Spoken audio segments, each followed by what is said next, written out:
Hello and welcome to The Writer's Mindset with me, Kristina Adams. And me, Ellie. Each week, we're here to bring you the strategies and advice that you need to achieve your writing goals. This week, I decided to be generous and let Kristina out of the dungeon. And we are talking to Kenny MacKay about what every author website needs and does not need. Like a blog. Don't start. But come on. No. Come on. No. Fine.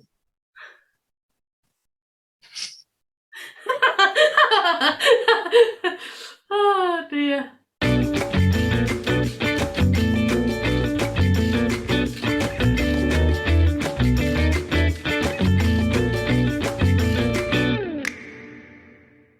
Kenny MacKay is the host of the Author Your Dream podcast, a show he launched in March of 2020. As an author himself, he knows what it's like to have no idea of what you're doing and answers the questions many aspiring authors are asking.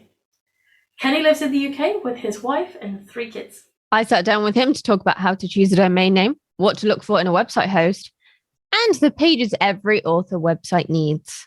And doesn't need. Like a blog. Go on, I'll let you do it.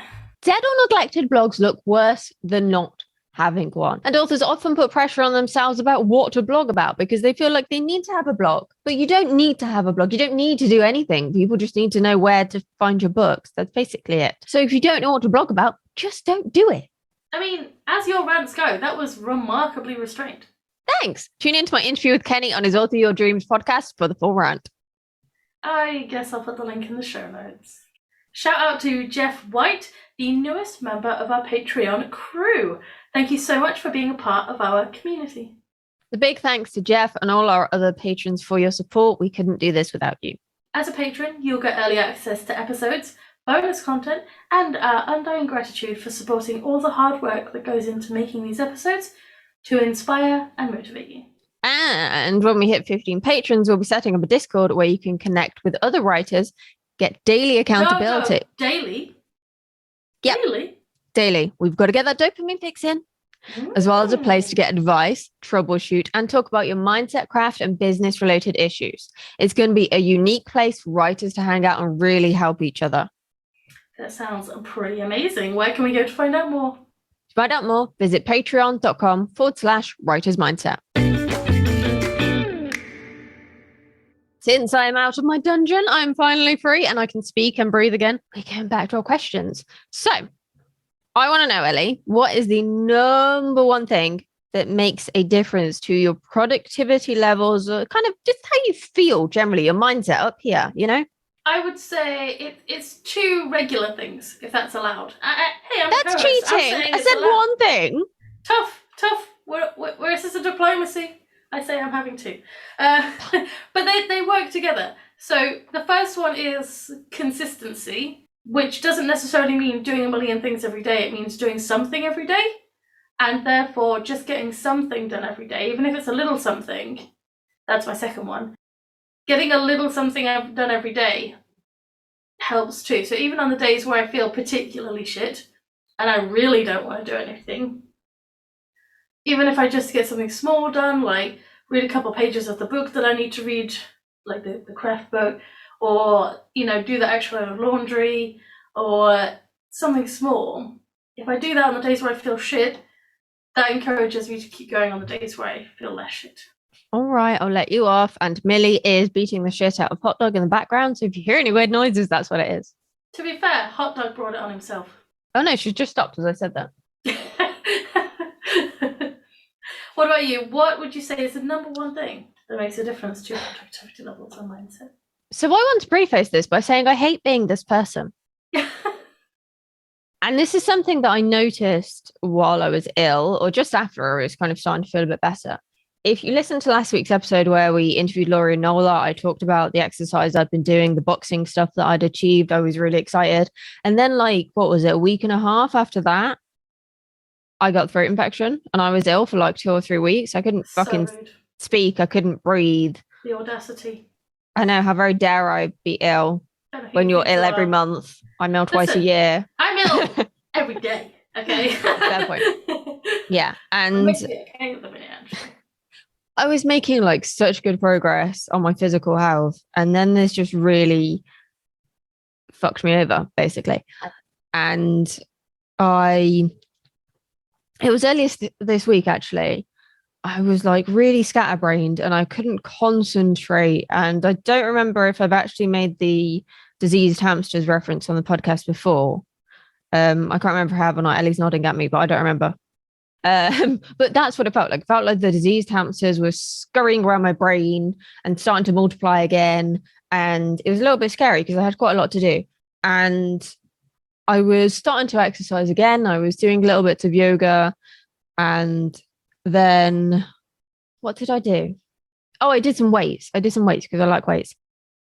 And I checked my heart rate at the end, and it was about, well, it was a lot higher than what my heart rate normally is. Let's go with that. It was about the peak of what my heart can reach. And I hadn't intended to push myself that far when doing weights, but I just happened to enjoy it. So I kept going, you know? You enjoy something, you keep going. That's generally how I do it until you collapse. Maybe not that far. Don't do that. You shouldn't collapse after exercise. Be a bit breathless, yeah. Anyway, after that, I had my most productive day for the whole of fucking February. And I sat down and thought to myself at the end of the day, what have I done differently? And then it clicked. I read a book the end of last year called ADHD 2.0, and it talks about exercise and what it does for the brain. And basically, what it does is it releases a protein, which they describe as miracle growth for the brain, because it creates a place for the brain to grow new neurons, correct connectors, and positive pathways. And it can also help with the faulty dopamine machinery, we'll call it, that goes with having ADHD. And I really do hate being this person. I hate being the exercise person. But in a study, 65% of people found that 20 minutes of exercise significantly improved their planning and organization skills. That's 20 minutes a day, yeah?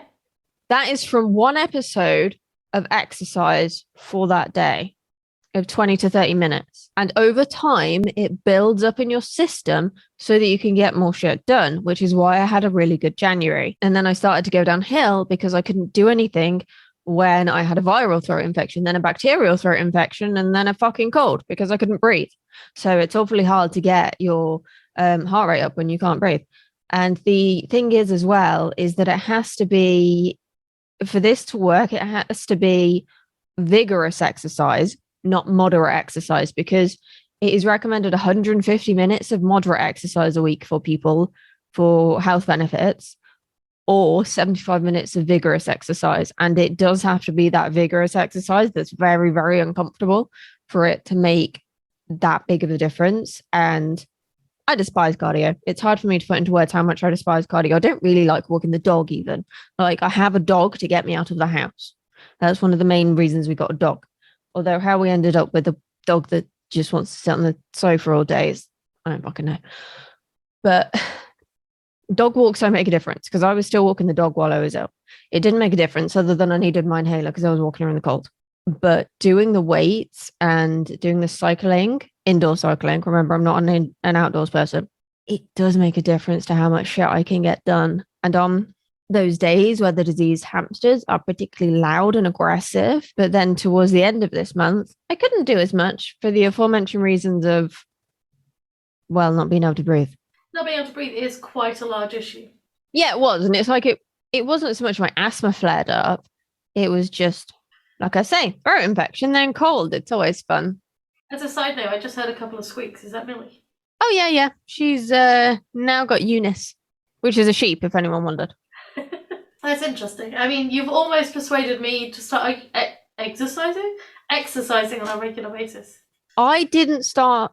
No, I kind of did start actually exercising so that I could concentrate better now that I've said that. I remember you starting, and I don't think it was January where you were talking about how amazing it was and how different you felt. And I don't know if that was because at that point I'd been doing it regularly for a while. Like, I did it regularly in September, then I was ill in November, and then I didn't do much over Christmas because of like being away and stuff. And after Christmas, I was feeling a bit blah. So I think that's probably why I started getting into the habit again. But I remember you talking about how much of a difference it made, so it's obviously worthwhile. Yeah, And it, like I say, I do not like being the exercise person. I do not like it. But it is the thing that helps me the most when it comes to getting anything done and just generally feeling more human. Because as someone with chronic health issues, I can handle chronic pain and I can handle chronic fatigue. I cannot handle it when I can't think straight because my brain is my job. My brain is what pays the bills, you know? Absolutely, and that's almost the hardest thing to lose, I think. Yeah. If you injure yourself physically, or even like you say in chronic pain, if it feels more tangible when your brain just won't get into gear and you can't get it to think straight. You feel more helpless, I think. Yeah, and it is scary. I have had those days where the brain fog is so thick, I can barely remember my boyfriend's name. I've forgotten my birthday. I've had those really, really scary times where the brain fog has been that bad. And I want to do some more research on brain fog and how to not work with it or work against it, how to get through it and clear it. Because I know it can be part of fibro. I know it can be part of ADHD. It can be part of chronic fatigue syndrome. It can be part of stress and anxiety and depression. And I have a very large cocktail of things that can make it worse. So the more things I can put into play to make it better, potentially the better chance I've got. I feel like this very serious conversation is ruined by the squeaky toy in the background. It's now llama, by the way. It's also going to be ruined by me calling the cocktail the Big K. What cocktail? Oh, cocktail. You did not just... Oh, my God. You just described all your issues as a cocktail, and frankly, that's not a cocktail I would order. No, I wouldn't recommend it. It tastes like shit. Tastes like shit and you'll never sleep properly again. Yeah, in a nutshell. Oh my goodness. Well, this has been a particularly sweary intro so far, which I am always a fan of. But shall we go see what you got up to discussing with Kenny? Yes, let's go to all the websites. With me today is Kenny MacKay. Welcome to the Writer's Mindset. Oh, thank you so much for having me on the show. It's great to be here, and I'm starting to get a little used to being on the opposite end of the podcasting mic. So thanks for having me. It's a weird switch between the two sometimes, isn't it? It is. So for our listeners who haven't heard of you, can you just tell them a little bit about who you are and what you do? Yeah. So by day, I am a youth worker. I work for a church. I've been in the UK for, since 2010. And then I've always had a dream to write a book. So I started writing my first book, which is a Christian nonfiction. And it took me 3 years to get through that book. I'm a big procrastinator. Yeah, as you know, my wife and I have a joke. So I'm working on my first fiction book, and she's like, "Oh, how's the book coming?" Like, "Oh, it's practically writing itself," which means, nothing's happening. So I'm a big procrastinator, but I also didn't know what I was doing. So I spent hundreds of hours listening to podcasts, reading blogs, reading books. And there's things like Joanna Penn from the Creative Penn podcast. She had excellent information, fantastic guests. But I felt where I was, that she was like 26 books. She had like 6-figure income. I'm like, well, I mean, that's not me. I couldn't see myself in that way. So I finished the book, published it, and I was like, I want to help other people who are in that position, who have that dream to write a book, to publish a book. And I want to ask the questions and answer those questions that I was asking, that I wanted to know, kind of put it in one place so they didn't have to go everywhere to find and spend hundreds of hours. So now I am the host of the Author Your Dream podcast. It just released a book of the same name. So that's me and who I am and what I do. Awesome. I love that, because I can totally understand that whole, how can this person who's published a gazillion books understand where I'm coming from? Because it does feel like if they started way earlier than you, it is different starting out now compared to, 5 years ago when I started, 10 years ago when Joanna Penn started, or however long it was. The industry changes so fast. Absolutely. And the further on you get, you have more knowledge on a subject. So you're not asking it from the place of knowing nothing. You're asking the questions from a place of, I know something about this topic and can contribute it. Whereas when you're starting out, it's like, how do I find an editor? I have no idea. What do I do? And that's how I like when I do my podcast and interview my guests, that's how I do. Every question comes from that perspective of I know nothing. Whereas I may know something and can contribute later on. I'm never, I guess, lining up the question so that we can have a really, good discourse, but what's this? What's the answer kind of way.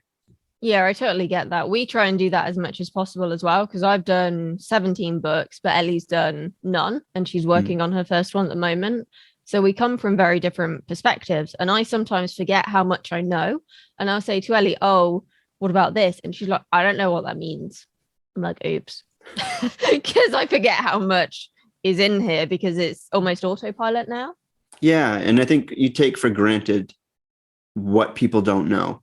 Yeah. It's like when you're good at something, you don't think you have to explain the basics of it because you're naturally good at it. So you just automatically assume everybody knows what you know because you're good at it. Yeah. And you think it's really simple because it's something you've been doing for a really long time, but actually it might not be. I do that with social media management a lot because I've been working in social media for a long time. And then I try and teach people how to use social media and they need it even more basic than I think is basic. Yeah, no, I get that. And you almost feel, or at least for me, I almost feel like, because we're talking about websites today. So when it comes to websites, I almost feel like it's not worth my time, but that they're not getting what I think they should be getting from me because I have really high expectations of what I deliver. Yeah. So I'm like, oh, this is really simple. This isn't enough. But if they don't know even the very basics, then it is enough. It's what they need at the time. And it's that foundation thing that you got to build. You don't want to be condescending or patronizing, but at the same time, you've got to meet them at their level of knowledge at the same time. Yes, I love that. I'm going to make a note of that. Meet them at their level of knowledge. So as you've said, today we are talking all about websites for authors. So let's go back to basics then. Why are websites really important for authors, regardless of how many books they've published or want to publish? Yes, I love this question. And I'm always going on about it with people and on my podcast. So a author website is important, even if you haven't published yet, because it's your place. Now you can't say, well, I've got, 10,000 followers on Instagram. That's Instagram's place. And if Instagram decides to change the rules on you, or they decide to just shut down, then you've lost all those connections. But if you have an author website and that's your, somebody put it the other day, it was the hub and spoke model. So if your hub is your website and your social media sites are the spokes, then that center point is something that you own as an author. And you can connect with your fans and your followers from that point on, from there. And you can direct them to your social media sites, but then the social media site should also be directing them back to the main hub. And like what was it? A couple months ago, Facebook went down for like 9 hours and people went nuts. Because they didn't have connection. They couldn't talk to their friends. They couldn't connect with their fans. And that's what happens. Stuff happens that you don't have control over. But when you have your own website, you have control over that. That's your place. You own that. And we'll talk about it a bit later, but on that website, you should have a sign-up form so you can have your own newsletter so that you can contact them on your terms. And I think that's why it's so important to have your own author website, even if you haven't published a book. Yeah, I totally agree. I was talking to Debbie Young about author websites yesterday. And well, it was kind of like a segue we went on. And she was saying she hosts a lot of like literary events and stuff. And quite a lot of the people who attend are trad published, and most of them don't have websites. They have like one page on the publisher's website, and that is it. Like, how can you, get to know your readers and form those really important relationships if you don't have that platform? No, exactly. And there's a thing I don't know if we'll go into it very much, but it's SEO. So if your website should be ranking for your name. If it's somewhere else, then somebody else is getting that traffic and not you. So if you don't have that website or it's on somebody else's platform, then they're going to be the people who get all the traffic that are looking for you rather than yourself. Yeah. So what would you say the key things are that every author website needs then? Yes. Okay. So you got your homepage, your about page, a page about your books, and a contact page. And those are the four main that people see. And there's one more that I always like to add because people forget about it. It's the privacy policy page. You got to tell people, what are you doing with their data? How can they contact you and ask for you to remove them from your list or remove them from their data? So you should have a privacy policy page. And I've got a great resource. It's called Policy Generator. You pay for it, but you go and you can put your region of the world in, what you're doing on your website. And then I think it's like maybe $19, maybe a little less. But then it generates the exact privacy policy that you need. And that's websitepolicies.com. So those are kind of the key pages. So I think there are 5 key pages that you need to have. And then you need to have links that connect your social media. Like I was saying earlier, they're your spokes. Social media is a great way to be social. And it gives you a little bit, I guess it's not more flexibility, but just a different way of connecting with your people. And you need to have a good domain name. And when you're looking at a domain name, a lot of what I've seen a lot is people will do the title of their first series. It's like bellalouise.com. And you get 3 series, you get 3 books in the series. That's great. But what happens when you're no longer writing Bella Louise?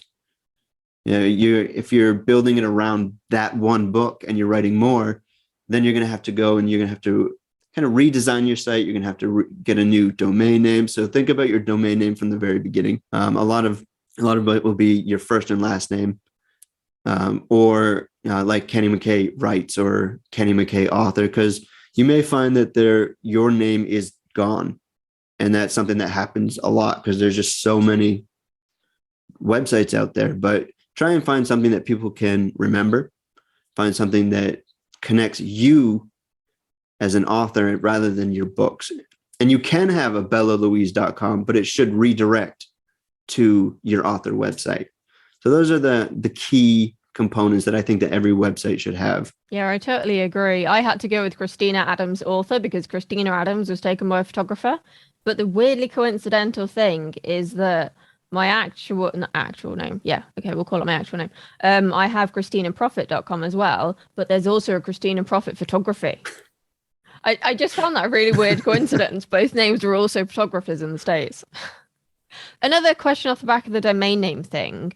What do you think people should choose out of like .com, .co.uk, or whatever their country? I can't think of the name of the little .com bit. What's it called? My brain's gone. But should they go for .com regardless of where they're based? What about using stuff like .org or .io, which I know some people probably don't understand who they're specifically designed for? Mm-hmm. Yeah, I don't have a list in front of me, but each of the dot, I can't think of the name either. That makes me feel better. So like .com is going to be the one that people are going to go to automatically. They're going to look for KennyMacKay.com. And if you can purchase that, great. And you can have KennyMacKay.co.uk. If you're in the UK, that's fantastic. So I think you consider, where are you based and where is your target audience? So if my target audience is in the States, I'm going to do .com rather than .co.uk. But I may buy .co.uk and have it redirect to my .com website so that anybody looking for me in different areas of the world can have that. So, and then like .org is generally used for organizations. And then, so there's a whole list and you can Google it and it'll tell you like, what are the different ones for.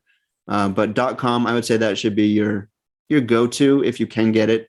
And then if not, like .co.uk is a good one for if you're in the UK, especially. Yeah, I agree. The only people I really know who use stuff like .io is tech companies or like bloggers in the tech industry. So I think you need to be mindful of your industry, but we're in the book industry. People autopilot it and just put .com, don't they? Yeah. And I think it goes back to the like having that idea that people don't know what you know. So they're not going to know about .io necessarily. It's not, it's there, but like that, we connected over Audrey.io, but that's a podcasting connecting kind of website, which fits in with the tech company side of things. Whereas somebody who just loves reading romance, they're not going to know about .io necessarily. That's a generalization, but so you go with what your audience is going to know about. If you're writing tech company or writing about tech books, your audience is going to know a little bit more about .ios than somebody who's reading just romance. Yeah, I totally autopiloted it once when typing in audio and did put.com rather than .io, and it didn't work. So I had to go to my emails and find the link to get it to send me to the right place. Because you autopilot it, don't you? You do. Yeah. You don't realize how much you autopilot it. Going back to the actual features on a website, then, what are some features or pages you often see on author websites that kind of aren't necessary and are basically just writers making work for themselves and potentially avoiding finishing the book? Yeah, one of the things that I actually, it's the biggest one. It's sliders. Sliders, they were popular at one point, but they have become less popular. And people still use it because they were like, oh, these are really great. You can get, 7 images. But the way that we use and access websites has changed. With Facebook, with Instagram, it's scrolling. Nobody's going to sit there and watch the slider go through 7 images. And I work with a lot of authors. They're like, I really want a slider. And I'm like, no, you don't. It's dated, it's old, it's not something that's done anymore. And most people will be accessing websites on their phones. So they're going to be scrolling through like they do on Facebook or Instagram and other social media sites like that, not sitting there watching your slider go by. So they may see the first 2, but they're missing slide 3, 4, 5, 6, 7. And, like I said, it was a really good thing at one time, but that time has come and that time has gone. So yeah, I've been sitting here laughing because at one of my old jobs, we had this slider on the website and it was literally surrounded by content. It wasn't even a big slider, it was a little one. And then there was like auto news feed here and some social media and some other bits. And everyone was obsessed with this slider. And I'm like, it is not 2005. Can we please get rid of this really busy homepage? And they never did. They didn't understand the psychology of why it was exhausting for the audience and potentially just watering down the message. And I think that's the really important thing to say. Like you say, people are scrolling, but also the more you put on that homepage, the more you're watering down what you actually want them to do, which should be find out more about you or read your latest book. That should be it. Yeah. And there's something that it plays into what we were just talking about there. It's called above the fold. And you think above the fold because newspapers put all the important information above the fold. And so that's the mindset originally. You got to put all the important stuff above that cutoff point. But with mobile phones, there isn't that cutoff point. It goes down quite a ways. And so people, rather than trying to shove everything in the top, spread it out throughout your page. People are going to scroll down. It doesn't matter. You can go and sit on Facebook for an hour and just scroll. So people are used to that. So you don't have to just stuff everything in that slider and hope that people are seeing your information and what you're talking about. And I've had a few people, because I do websites on the side. It's not my main gig.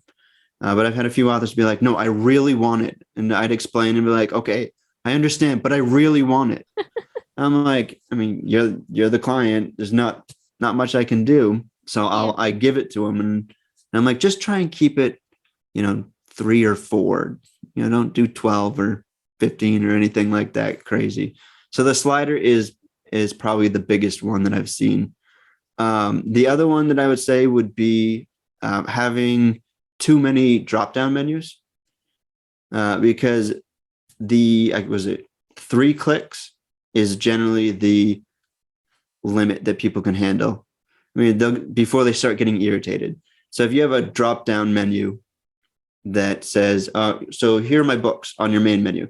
Click it, it drops down. You have your individual books. Then you have series. You click the series. It shows all your series. Then you click the series name and it drops over and gives you all the books in that series. That's too many. People are just getting ridiculous. Like, they're like, what is going on? Why are there so many clicks? And you get irritated and you think about how you use in the internet. And if it would irritate you, it's going to irritate other people coming to your site. So those were the 2 really big main ones that I have noticed on some of the websites. I'm curious to know what you think about blogs on author websites, because I have seen so many authors get in a mad panic about what to blog about, to the point where then their blog is just dead for like 2 years. And it looks like they're not doing anything when actually they're just focusing on the books rather than the content. Mm-hmm. Yeah. So I think it depends on you and what your goal is as an author. Blogs are great for creating content, but you do have to keep it up on a consistent, regular basis. And that's what brings people back. It's what brings traffic to your site. But if that's not your goal and you don't have anything to write about, or you don't have the time, I think a lot of people in the past have said, oh, everybody's doing a blog, I have to do it. But they've got 3 kids, they've got a full-time job, they're writing, and they're trying to fit this blogging in, and that suffers. So I think it just depends on your situation, and what your whole goal as a writer is. Because some people just want to write books and they just want to get them out there, and they want to have that pride and satisfaction that I've published a book. Some people want to build a brand. And if you're building a brand, having a blog is a great opportunity to engage people with content, to talk about, we're just talking about the tech companies. If you write about tech, having a blog and keeping up to date on the current technological advancements and the things that are coming out, excellent for building a brand and for building your authority. Whereas if you just want to publish cozy romance, then not necessarily. If you want to and you have the time and the ability to, great, you can use that to connect with people, and then you can take that and share it on your social media and spread it out to those spokes. Yeah, I think there can be a place for it, but like you say, you've got to think about your goals. It's actually a little bit mad how many traditionally published authors I've interviewed and worked with who were told by their publisher, set up a blog. And when they said, why, what should I blog about? They didn't know what this author should blog about. They were just telling them that they needed a blog, basically. So this person had no idea why they should blog, what SEO was, how to do it, basically, or even what to write about. And they weren't given any real direction. And I think that kind of mindset of you need a blog has had a ripple effect into indie authors, into businesses, into everyone thinking everyone needs a blog. Yeah, I'd agree with that. And I think just thinking on this topic, you can be outside the box. It doesn't necessarily have to be a written blog. Video is, Instagram's going video. You got TikTok, it's becoming a big thing. Think about a vlog if you can do that. And the whole goal of marketing is getting people to know who you are and getting people to know your book. And a blog, you can use a blog to bring people into your world. You can bring people in, let them see a little bit about you, see that you're a bit quirky and that, you love this, you get 37 dogs and, and stuff like that. You can share so they get to know you on things like a blog or a video blog. Yeah, I'm going to try doing more video marketing for my books this year because I just don't want to write it because I spend so much time writing. I just want to change a format, Famous last words, because I might have ended up not doing as many as I planned by the time this goes out. We'll see. When it comes to a website, we need a website host. So could you just explain what a website host is and what kinds of things authors should look for before they actually invest in one? Yes. So a website host is basically just the place that hosts your website. It allows you to publish your site to the internet, and it's where all your important files and the data for your site are stored. When you're looking for a host, you want to look for something that suits your needs. So if you're just you only have one book out, you don't need a huge capacity of storage and bandwidth. Find something a little smaller, and the good ones out there will have different tiers for different prices, and you can pick what you need. And then you want to look for one that has really good customer service. Because if you're new to this and you're doing your own site and something goes wrong, you want somebody to be able to help you and to be able to walk you through it without having to wait 2-3 weeks or have them be like, because I've dealt with a few in the years past that have said, oh, hey, do this. And it was like super technical. And I was doing it. Luckily, I could understand what they were saying, but I was doing it on behalf of a friend.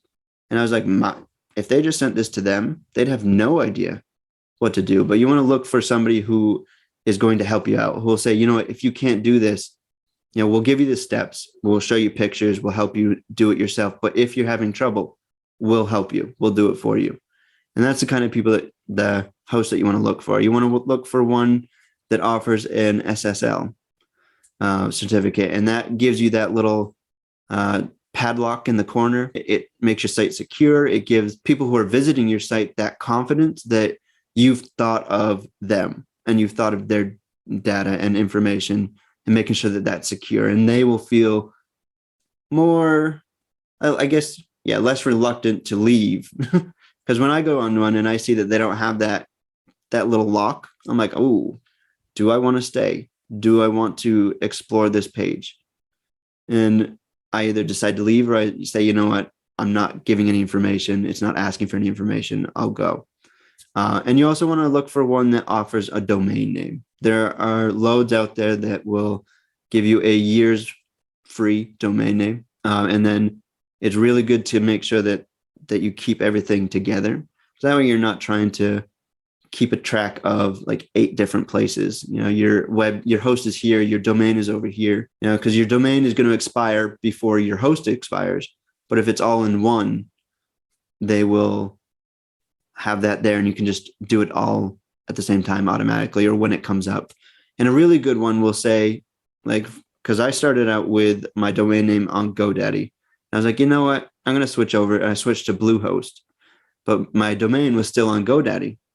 And they sent, Bluehost sent a reminder, hey, just letting you know, your domain name is about to expire. We want you to be aware of this. And that's a really good host, letting you know that your domain name somewhere else is going to expire. I haven't heard anything from GoDaddy, and I'm not saying anything bad about GoDaddy, because I've used them in the past and they're pretty good. But I use Bluehost for my website and anything else that I do, and they're really great with everything that I just mentioned.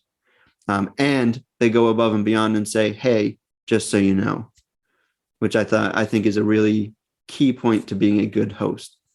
Yeah, definitely. I have a couple of domains on GoDaddy and have actually had emails from them saying stuff's about to expire. So I wonder if they've changed it, or it's like for certain things it happens and certain things it doesn't. I don't know. But just to go back to the SSL certificates, one of my pet peeves is website hosts that charge you extra for them. Oh, yeah. They are free. I really want to emphasize this to anyone who is new to websites. You should never pay for an SSL certificate.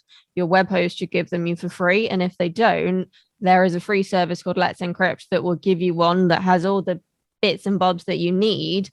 And again, it's free. It's not like free, but it's free because they want the internet to be more secure. It protects you and it protects your audience. This is one of my massive pet peeves. I don't know if you can tell. You hide it well. Are there any hosts that you would recommend them? Would you suggest Bluehost? Are there any others that you've tried?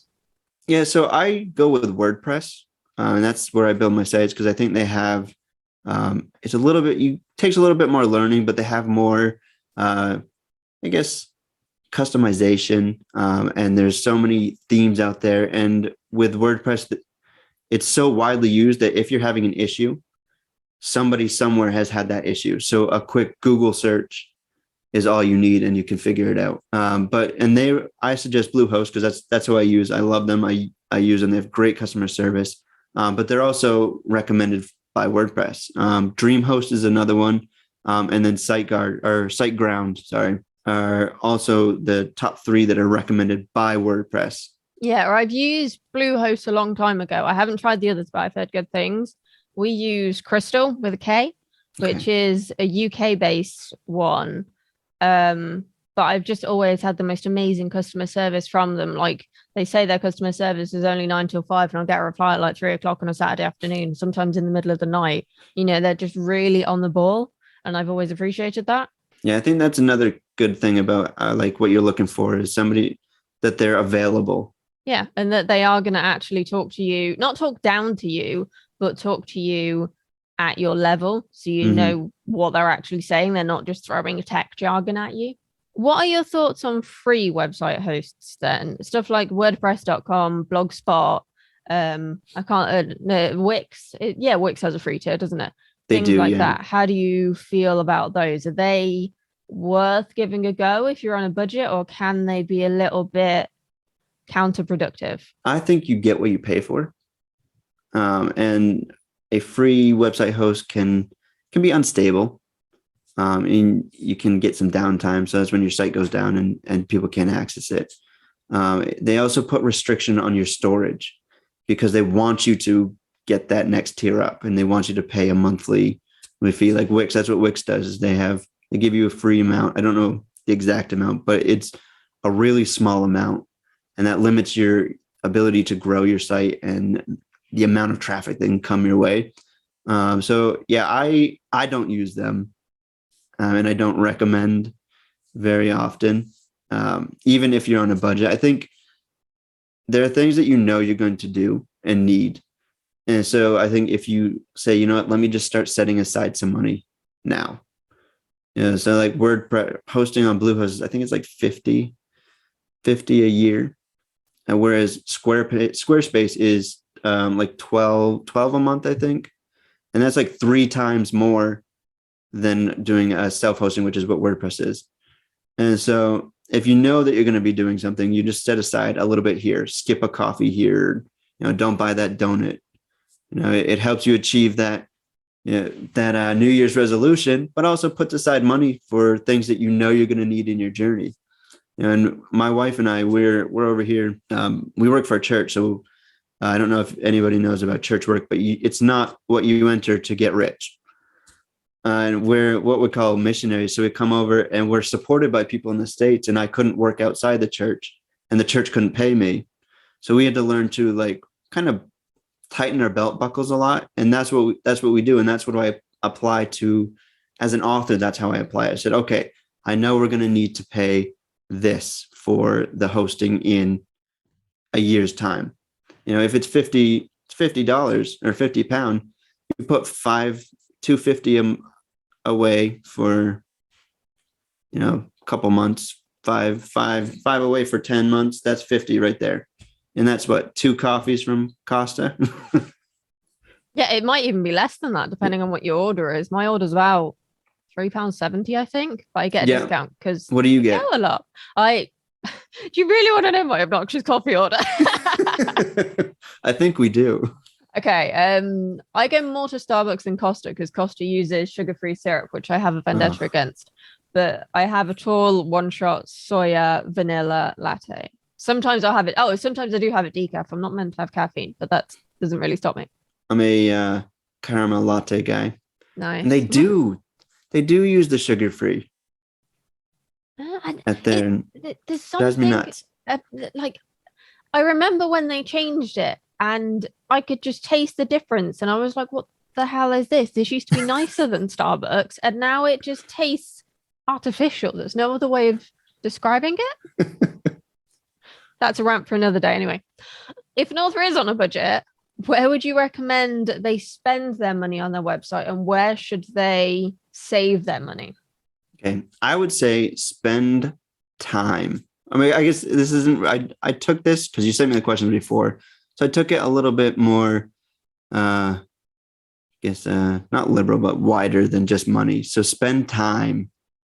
Spend that time figuring out exactly what you want and you need from your website. And what are your pages? What is the content that's going on your pages? And I actually have my website. It's a website author website guide, which walks you through that. And you ask these questions. And the first thing I have people do is spend time looking at author websites that they like, that they don't like. And you pick 3 that you like and 3 that you don't like. And then you write down, this is why I like this site. These are the features. These are the things that I absolutely love. This is what I don't like. And that gives you a feel for what you like and what you want and your design aesthetic. It gives you an idea of things that you may not have thought about. So like, oh, I love that this author did that. Because a lot of times authors will just put their books as book, like one individually. But I've seen ones that have done it on a slider. And I was like, oh, that's kind of cool. And in some cases, for some authors, that would work really well.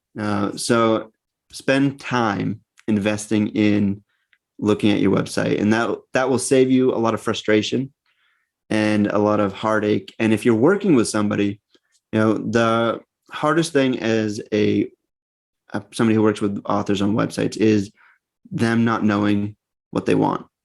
They're like, I just want an author website. I was like, okay, that's great. It's really important. That's a good starting point. What do you like for colors? What are your features? What are all that? And if you have all that, it's going to save you time with that person who is more than likely going to charge for that time.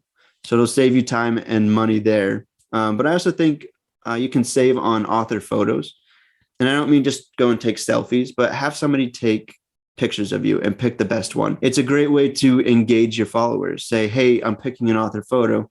Here are my top 3. Which one do you like? And that's getting your followers involved, saying, oh, I like number 2. I like number 3. And then pick and use that. Maybe that there's a photography group in your area who you can reach out to and say, hey, I'm an author. I'm looking for a photo. Is anybody interested? And be willing to pay and compensate that person for their time and the talent that you don't have. But you're probably not going to be spending, $400 or $500 on somebody who isn't a professional. Another thing that I was thinking when I was thinking about this question was you could go to your local high school, talk to the art teacher and say, hey, is there a student who's really into photography who could use building up of their portfolio?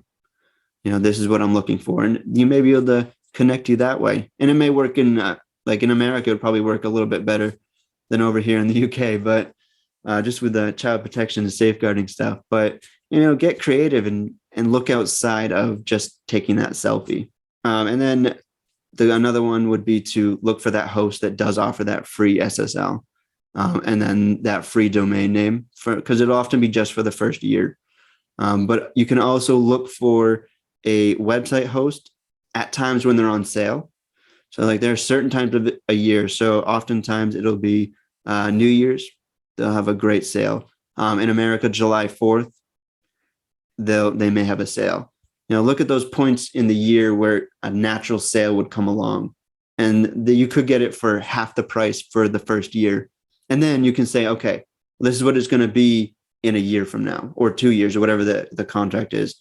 Then you can set aside the money that you need to save up for paying full price. Something that I've noticed more and more website hosts do is offer specific WordPress hosting as well. So you don't need to worry about the kind of general maintenance of it. And I sometimes find that that's cheaper as well. I've seen some offer WordPress hosting for £1 a month, £3 a month. It's really not very much.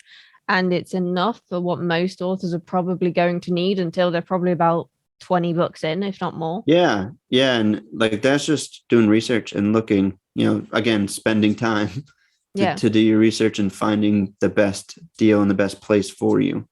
Yeah. And if you are stuck, I think asking for help on Twitter or in author Facebook groups can be really good because people will be able to recommend things. And sometimes they've got affiliate codes that will also get you a discount. So focusing on the website content or the design of the website, shall we say, itself, what are some key design features other than sliders that authors should keep in mind when putting their website together?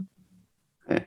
So I've got 5 of the big ones, and we've talked a little bit about your site structure, but think about the structure of your site. How is it going to flow?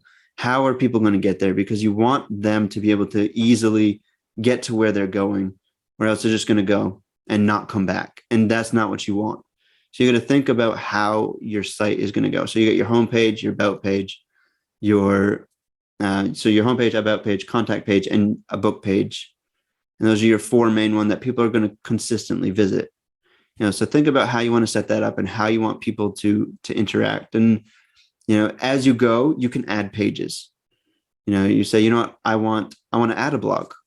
You can do that later on, but that's your main basic. So consider that structure. And if you're thinking of possibly doing a blog, but maybe later, add that into your structure and into your plan. The next one would be font and color. And so this is all about your branding. And that's keeping your font consistent and easy to read. I once worked with a client who absolutely loved a beautiful script font. And she was like, oh, I'm just going to load it up because she had a little bit of website knowledge, but enough to get in trouble. So I had to go through. I'm like, okay, it's great. It's beautiful, but it's really hard to read. So you have to think that even just because you are loving it and you want this font, you're not your target audience. Your target audience is everybody who is going to come to your site. It's the people who, so are they going to be easy to read? Is it accessible for people who have eye problems seeing? Is it something that they're going to be able to easily be able to read, or they're just going to be like, oh, this is a mess, and leave? And then you want your colors to be consistent. You want about 4 or 5 colors that you just repeat throughout your site. And you can repeat that throughout your site, but you can also repeat them in your social media. And that's all playing into your brand, which I'm not an expert at. Also, high quality photos. I've seen some really terrible photos. Blurry. You can tell that they're a selfie. You can tell that they were taken with a camera from 2005, and they just thought that this was the best photo of them. And you're just like, oh. And when you do it, if you go onto a site and you see that and you're like, oh, that's terrible. And then you do it on your own site because, oh, it's the best photo of me. Then people are going to have the same reaction that you had at another place. So have a high quality photo, have a sign up form that I mentioned this earlier. Even if you don't have a book out yet, you want to get people onto your mailing list. You want to be able to communicate them on your own terms. You want to be able to share when some book updates. You want to share with them when your book is live and when it's being published. So a sign up form, and finally a way to connect with you. That is easy for people. So if you are like, oh, I want people to send me an email, but then you bury your email. And people are like, oh, how can I find this? Like things that will do this are like Amazon. Amazon hides their contact information really well. So you just have to like go through, and you spend like 20 minutes and you're angry. You are so mad. You finally get that email and you're like, I can't believe this. And, you're yelling at them. So you don't want to make that difficult for people to get in contact with you, because one, you're a human being and you want to connect with other human beings. And being able to contact you, and that can be through email, that can be through Facebook or Instagram. So you want to have ways for people to connect with you and to easily access you. So those are my top 5 for key features. What about backgrounds? I have thoughts on backgrounds on websites, but I'm interested to know what your thoughts are, because I know some people like tiled images, for example, or busy backgrounds. Like if I were to have a dogtooth background, for example, I really like that idea, but I know that it would give a lot of people eye strain. Yeah, that's you just hit the nail on the head right there. Is that, it may look nice, but how does it play on the eye? Is it going to distract people? Is it going to make your fonts difficult to read? If you have a difficult font and then you throw in a loud background, people are going to be like, what is going on?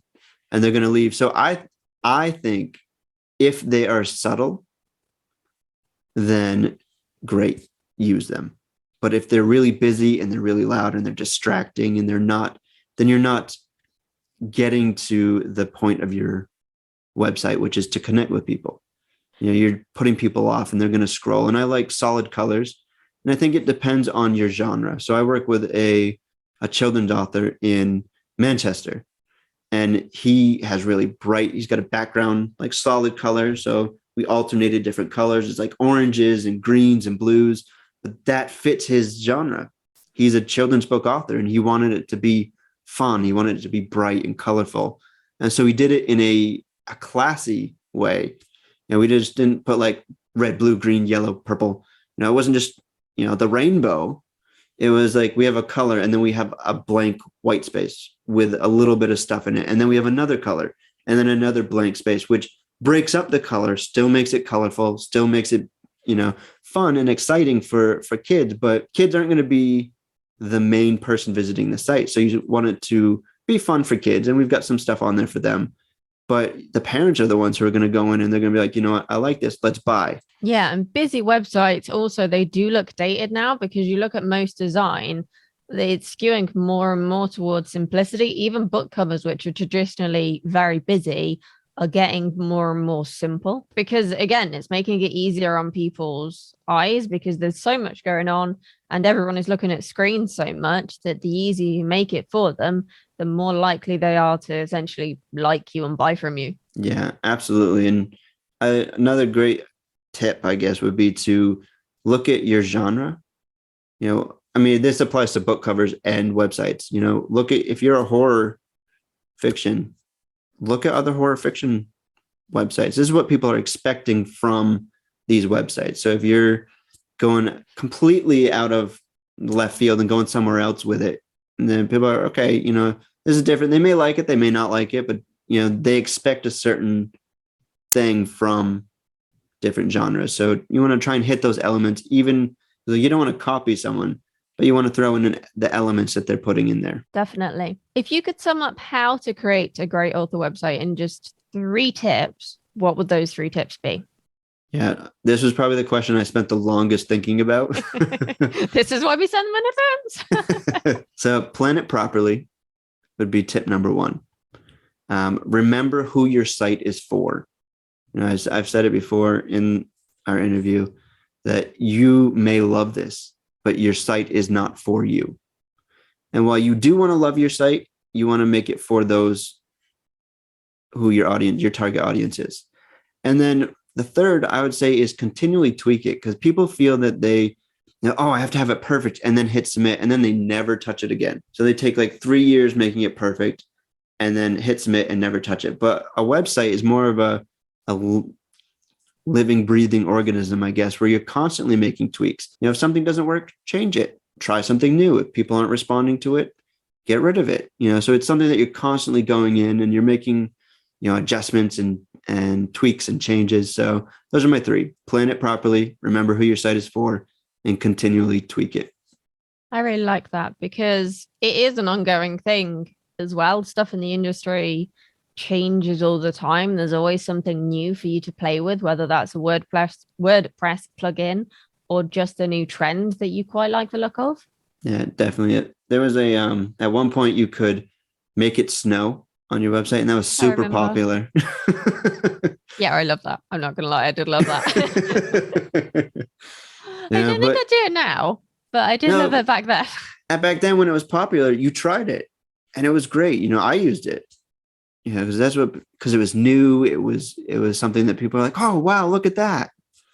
So try things like you said. New things do come out, and there are new design elements or images or just general aesthetic appeal that changes throughout time. Exactly. What's one book that changed your life? I may have lied earlier. This may have been the most difficult question. So I don't think that there is one book that I would say, oh, that just changed my life. Because I'm an avid reader, voracious. I've got a goal of reading 60 books this year. Nice. And what I do is I'll look at different areas of my life. So leadership, I'll look at leadership and I'll read a bunch of books on leadership. And I'll be like, oh, this piece was really good. And I'll take that and I'll implement it into my life. And then, 3 books later, I'll be like, oh, this was a great thing. I want to take that and I want to implement it. So there wasn't one specific book that has changed my life. So, because I guess take and amalgamate, and, if I want to go sci-fi with the Borg, assimilate all this stuff from all these different books that have kind of helped and changed the way that I see life, the way that I interact with people, the way that I write. So yeah. Yeah, I get that, because I think you can read a book that's got a really strong message, but if you're not ready to hear that message, it's not going to mean as much to you as it might in a week's time, or as it would have done 6 months ago, for example. Yeah. Yeah. And I read, there are books that I read over and over, like How to Win Friends and Influence People. I've probably read that 5 or 6 times over the years. And I find that to be, because I'm always looking to interact with people and engage with people. And you can go back to these principle things and you say, okay, well, how can I apply that now? Because things are a little bit different. I know a little bit more. I'm smarter. I'm, friendlier. Yeah, exactly. Where can our listeners go if they want to find out more about you? So the best place to go is to my website, which is authoryourdream.com. I am also on Instagram, which is author_your_dream. And I am diving into Twitter. Now, if anybody hears my podcast, they will hear, I hate Twitter. I don't like Twitter. but I'm diving into Twitter, and there I'm at podcast author. Awesome. All right. Let's go show them how good Twitter can be. Thank you for joining us. This has been a really interesting and useful chat. Oh, I'm glad to be here. Thank you for having me.